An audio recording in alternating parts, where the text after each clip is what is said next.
가리어진 기적, 가리어진 기적이란 제목으로 하나님의 말씀을 전하겠습니다.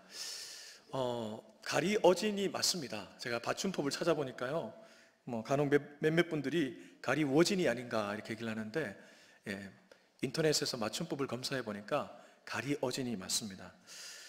고짐감래라는 말이 있습니다. 고짐감래라는 말은 거의 여기 참석한 분들이 다 아실 겁니다. 고생 끝에 낙이 온다. 고난의 때가 있는 것만이 아니라 축복의 때도 반드시 고난 너머에 있다. 이런 말이 고진감래라고 합니다. 그런데 여러분 혹시 고진감래의 반대말을 아시는가요? 그건 잘 모르실 겁니다. 흥진비례라고 합니다. 흥진비례라는 사자성어는 흥할 날이 있으면 슬픈 날이 있다. 즐거운 날 뒤에는 또 아프고 고통스러운 날이 따라온다. 이런 뜻을 가지고 있습니다.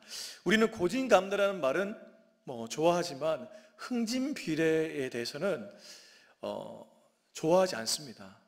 그런데 여러분, 우리가 살아가는 인생은 어떤 의미에서는 흥진비례의 일들이 더 많이 일어납니다. 가령 예를 들면 내일은 대학 수학능력 시험이 있는 날입니다. 열심히 기도해서 아이가 원하는 대학에 들어갔습니다. 근데 원하는 대학에 들어가면 엄청 기쁩니다. 합격 소식을 들으면 즐거운 날이죠. 그런데 그날 이후부터 또 어떤 일이 벌어지냐 하면 교수님을 만나고 친구들을 만나고, 교수님은 왜 이렇게 어려운 말을 하는지, 그리고 레포트는 얼마나 많은지, 그때부터는 기쁨이 아니라 짜증나고 슬픈 일이 찾아옵니다. 자, 이것은 약한 예일지 모르겠지만 결혼은요, 결혼식장에 들어갈 때만 해도 굉장히 기쁩니다. 신혼여행 가서도 싸울 수는 있겠지만 그래도 기쁩니다. 그런데 현실에 돌아와서 살아가면 어떻습니까? 제 얘기는 아닙니다, 여러분. 제 얘기는 아니고, 그렇다는 거죠. 아이 출산은 어떻습니까? 제가 요즘 주변 사람들에게 많이 듣는 얘기가 있습니다. 지금의 때를 즐기라고. 너 이제 아이 출산하면 지옥의 문이 곧 열릴 것이라고. 새벽에 너 잠 못 잔다. 여러 가지 얘기들을 해줍니다. 아이를 가졌다는 소식은 얼마나 기쁩니까? 뛸 듯이 기쁘고, 그 아이가 태중에 자라는 모습을 보면서 아빠인 저도 감격을 하곤 합니다.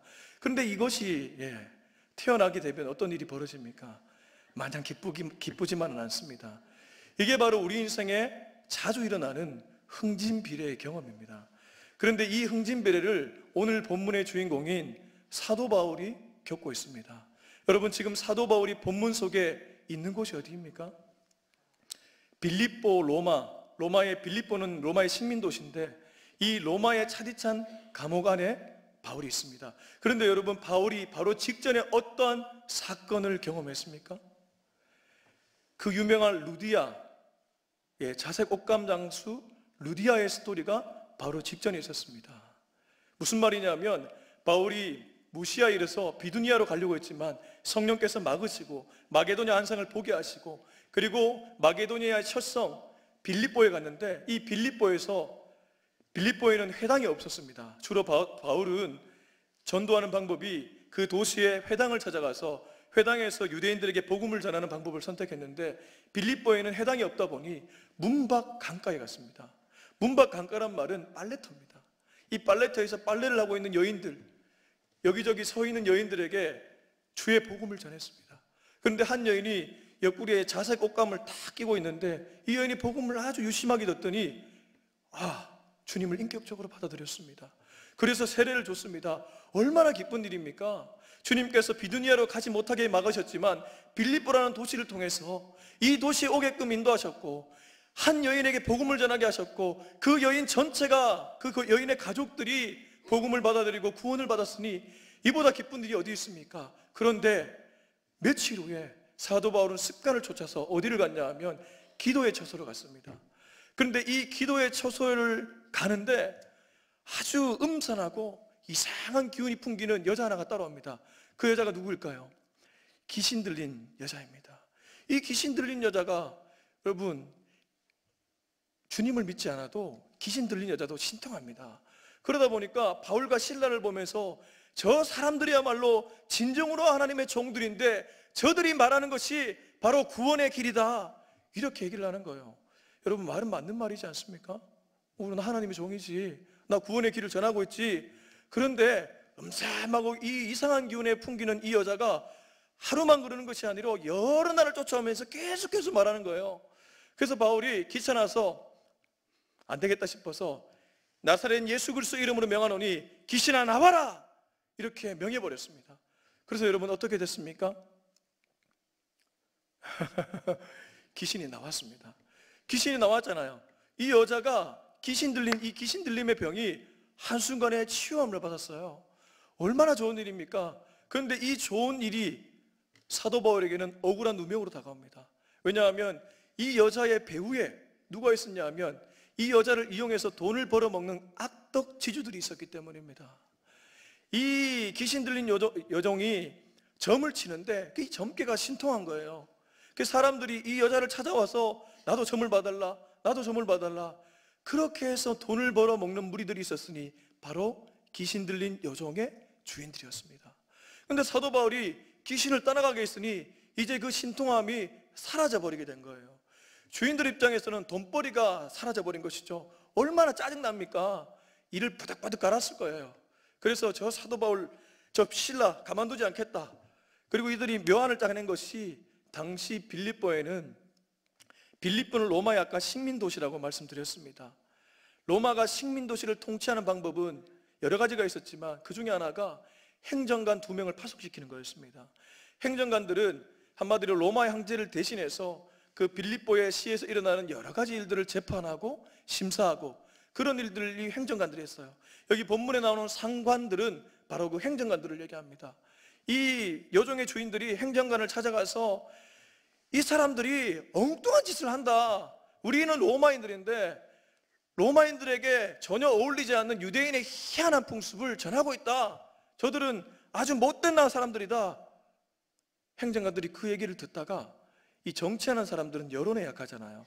여론이 이거 죽이라고 하니까 그래 안 되겠다 하니까 바울과 실라를 그대로 막 매를 치고 감옥에 보내버렸습니다.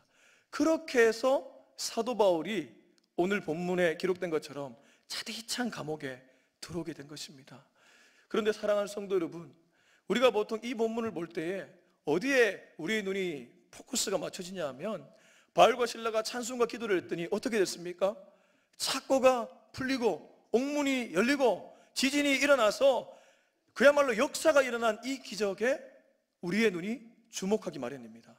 그런데 여러분, 이 바울과 실라가 착고가 열리고 옥문이 열리는 이 기적 앞뒤로 거의 이와 견줄 수 있는, 아니 어떤 의미에서는 그보다 더 대단한 기적들이 앞과 뒤에 있다는 사실을 여러분 혹시 아시나요? 그래서 오늘 제가 설교 제목을 가려진 기적이라고 말씀드린 것입니다. 우리 23절을 한번 봤으면 좋겠습니다. 23절을 다 같이 한번 읽겠습니다. 시작.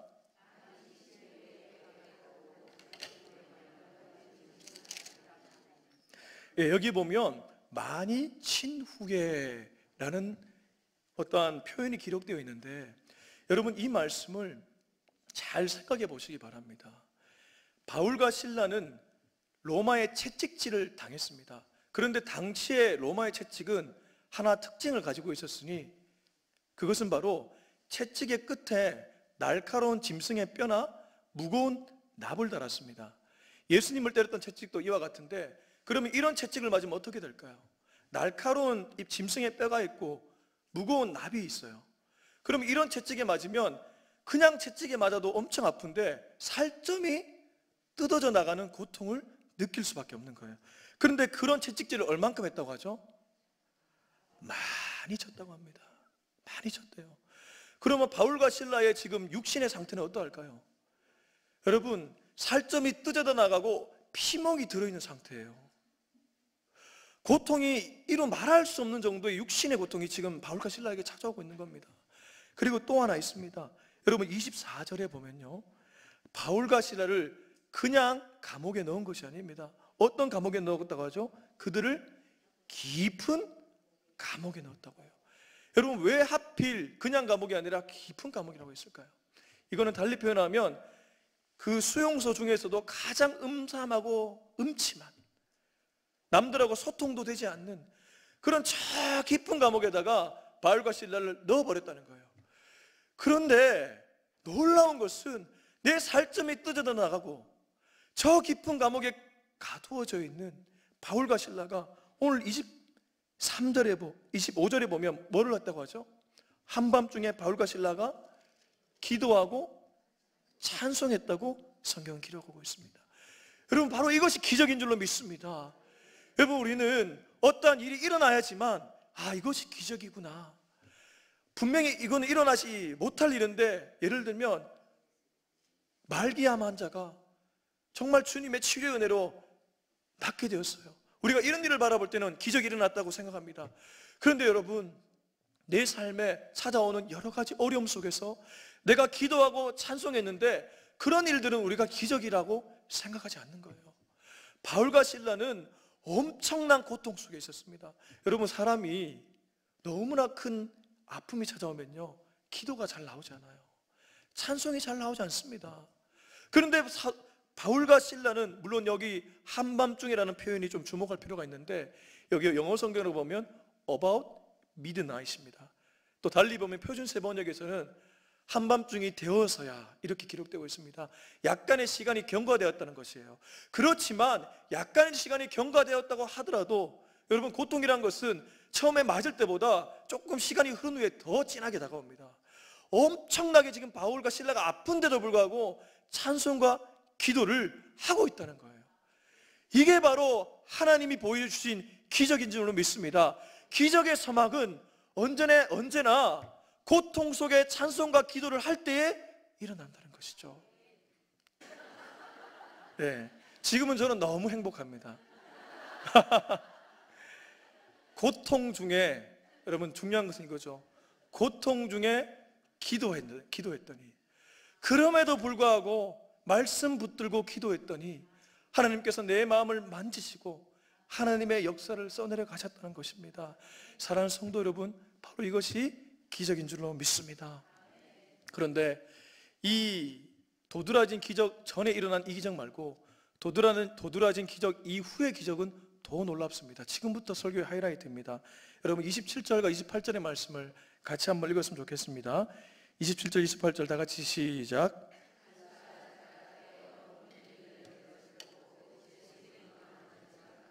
칼을 빼어 자기를 하려 하거늘 바울이 크게 소리질러 이르되 내 몸을 상하지 말라, 우리가 다 여기 있노라 하니. 여러분, 앞서 저는 바울과 실라의 몸은 정말 망신창이라고 하였습니다. 이 망신창이의 몸 가지고 그들은 고통 중에 노래하고 고통 중에 기도했습니다. 그런데 그들의 기도의 형태가 어떤 것이었을까요? 우리가 생각하기에는 예수 이겼네, 예수 이겼네, 이런 기도를 했을까요? 혹은 성령 충만으로 이런 기도를 했을까요? 이런 찬송을 했을까요? 그때는 복음성가가 없었습니다. 그때는 거의 대부분이 시편 찬송을 부르거나 시편을 낭독하고 있습니다. 여기서 찬송을 드렸다는 것은 시편을 가지고 읊조렸다는 것일 겁니다. 그러면 이런 노래를 불렀을 것입니다. 여호와 우리 주여, 주의 이름이 온 땅에 어찌 그리 아름다운지요. 음이 오묘한데요. 저 깊은 감옥 속에서 그런 노래가 죄수들의 귓가에 들려오는 거예요. 저 깊은 감옥 속에 자기들도 이 감옥에 들어올 때는 엄청난 매를 맞고 들어왔고, 자기들은 거의 대부분이 감옥 속에서 희망이 없고 소망이 없다고 생각하며 낙담하며 하루하루를 보내고 있었는데, 새로 들어온 죄수들 2명이 자기들보다 더 깊은 감옥에 갇혀놨는데 저런 노래를 부르고 있는 거예요. 그래서 27절을 보시면 뭐라고 얘기합니까? 25절입니다. 죄송합니다. 25절. 그들이 하나님을 찬송하며 죄수들이 어떻게 했다고 하죠? 들었다고 하잖아요.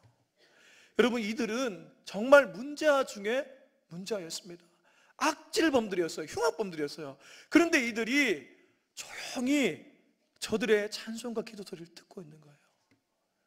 여러분, 이것도 기적입니다. 그런데 이 죄수들이 들었기 때문에 도드라진 기적 다음에 사건, 정말 큰 기적이 일어났습니다. 그것이 뭐냐 하면 바울과 실라가 찬송하고 기도했더니 하나님이 임재하셔서 지진이 일어났고 옥문이 열리고 착고가 풀렸습니다. 그런데 착고가 풀리고 옥문이 열렸는데 그것보다 더 대단한 기적은 그때 간수가 이제 나는 끝났구나, 칼을 빼서 자기 자신의 목숨을 끊어버리려고 했습니다. 여러분, 당시 로마의 문화에 보면, 로마의 그 형법에 보면 죄수들을 지키는 간수가 죄수가 빠져나가는 것을 모르고 한눈을 팔고 있었다면 그 죄수의 형량이 자기에게 왔습니다. 그러니까 만약 이 죄수들이 다 도망갔다면 간수는 그냥 그 형벌을 다 받을 수밖에 없었던 거예요. 그런데 바울과 실라가 그렇게 자결하려고 칼을 빼들고 있는 간수를 향해 뭐라고 얘기했습니까? 멈춰! 우리가 다 여기 있노라. 그런데 여러분, 여기에 지금 바울과 실라만 있습니까? 그렇지 않습니다. 죄수들이 다 같이 여기 있습니다.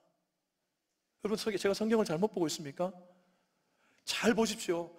죄수들은 지금 옥문이 열리고 착고가 풀렸으면 자유를 얻었습니다. 도망가도 됩니다. 아무도 뭐라 하지 않아요. 근데 하나님이 죄수의 발을 묶었습니다. 착고로 묶은 것이 아니라 어떤 이유가 있었기 때문에 저들의 발을 묶은 거예요.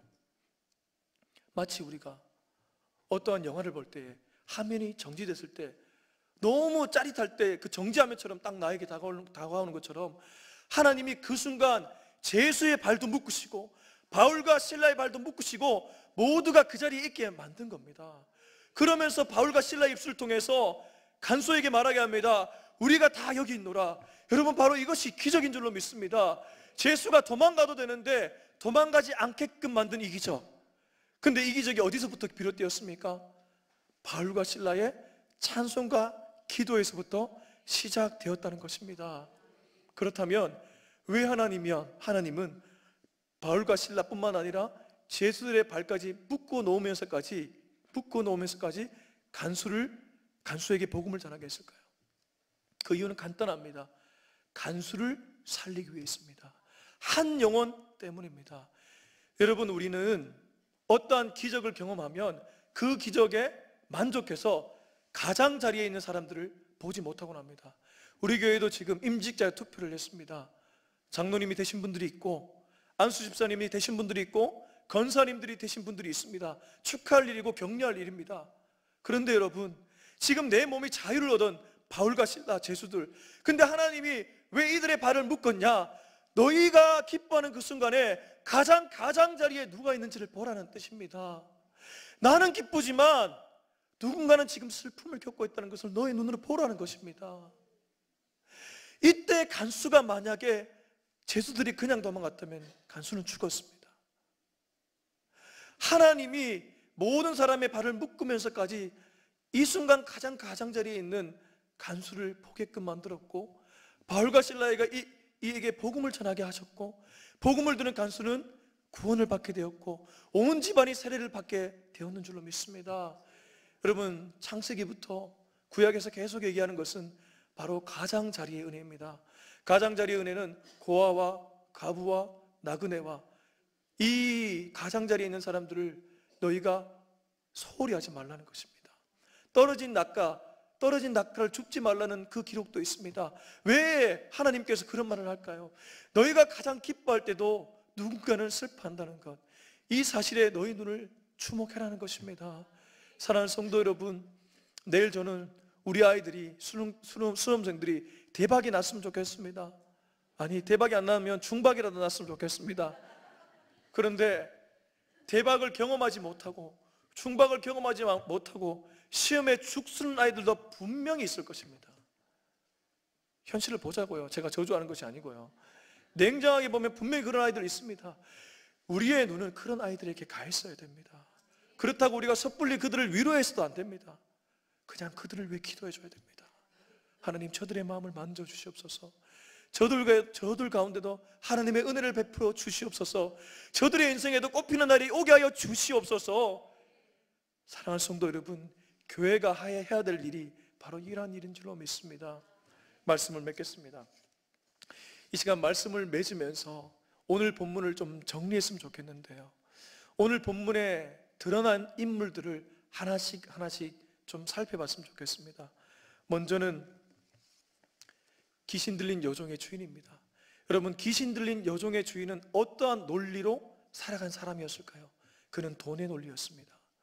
이 세상은 돈의 논리로 살아간 사람들이 많이 있습니다.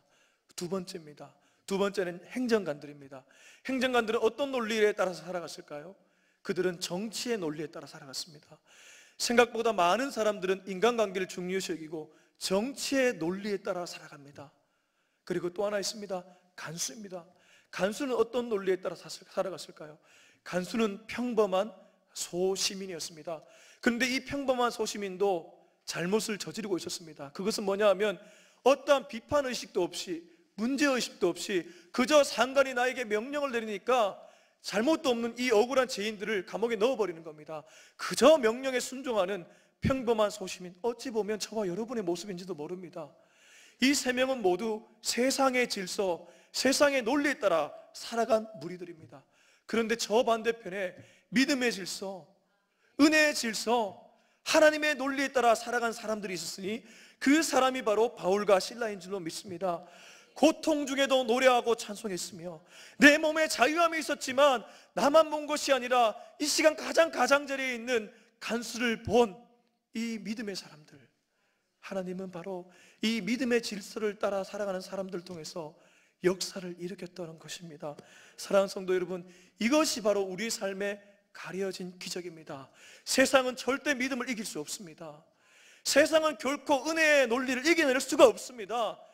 돈의 질서를 따르지 마시고 정치의 질서도 따르지 마시고 그저 비판의식 없이 순종하는 그러한 논리도 따르지 마시고 믿음의 질서, 은총의 질서에 따라 살아가서 하나님이 오늘도 우리에게 보여주실 기적을 매일매일 경험하며 살아가는 저와 여러분이 될 수 있길 주의 이름으로 축원합니다.